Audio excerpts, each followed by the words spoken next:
السلام علیکم سامعین، 18 جمادی الاولیٰ اور 21 نومبر ہے۔ آج کی خبروں کی شروعات مولانا نور محمد مظاہری امام دہا قطر کی تلاوت کلام پاک سے کی جا رہی ہے۔ ایک عرض یہ ہے، بہت سے لوگ دریافت کر رہے ہیں کہ کیا وجہ ہے کہ مولانا نور محمد مظاہری، قاری امیر عالم اور چند لوگوں کی ہی تلاوت اپلوڈ کی جاتی ہے۔ دراصل میں خود قاری نہیں ہوں۔ تلاوت کا یہ مکمل شعبہ مظاہر علوم سہارنپور کے شعبہ تجوید کے استاد حضرت مولانا قاری المقری مسعود احمد مظاہری فلاحی دامت برکاتہم العالیہ، اسی طرح مفتاح العلوم جلال آباد کے استاد حضرت مولانا قاری المقری مولانا شعیب عالم صاحب مفتاحی فلاحی کی زیر نگرانی اپنا کام انجام دیتا ہے۔ جو تلاوت ہمارے پاس آ جاتی ہے ہم ان حضرات کی خدمت میں بھیج دیتے ہیں، وہ ادھر سے اس کو واپس کر دیتے ہیں، ہم سمجھتے ہیں صحیح ہیں اس کو اپلوڈ کر دیتے ہیں، وہ صحیح نہیں سمجھتے تو اس کو ہم روک لیتے ہیں۔ دوسرے، جب شروع میں یہ شعبہ شروع ہوا ہمارے چینل پر، یہ تجوید کا، قرات کا، تو اس وقت کئی لوگوں کے یہ طے ہوا کہ ہفتے میں فلاں فلاں دن ان لوگوں کی تلاوت ڈالی جائے گی۔ تو جو لوگ شروع میں جن کے نام تجوید ہو گئے، اب ان کے نام ہم کیسے ہٹا سکتے ہیں؟ ان میں جامعہ اشرف العلوم رشید گنگو کے شعبہ تجوید کے استاد قاری مشکور احمد رشیدی قاسمی ہیں۔ اسی طرح جے پور سے مسجد عزیز اللہ کے امام و خطیب قاری راشد صاحب ہیں۔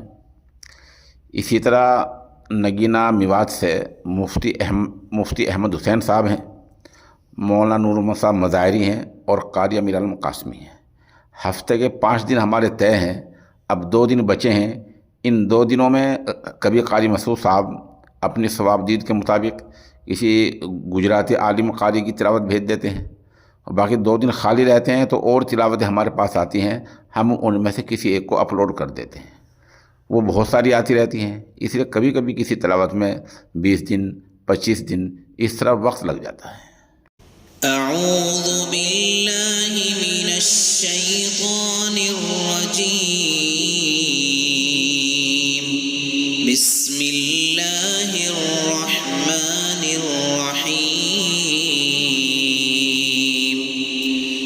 والشمس وضحاها والقمر اذا تلاها والنهار اذا جلاها والليل إذا يغشاها والسماء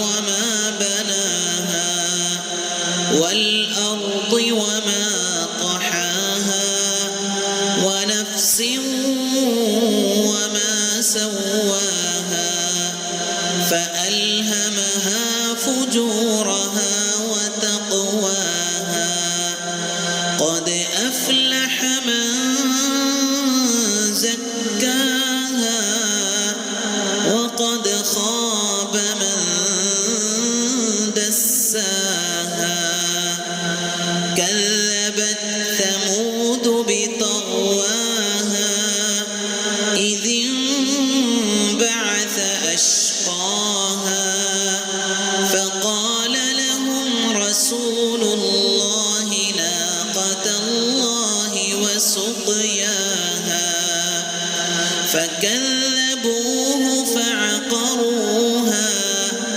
فدمدم عليهم ربهم بذنبهم فسواها ولا يخاف عقباها۔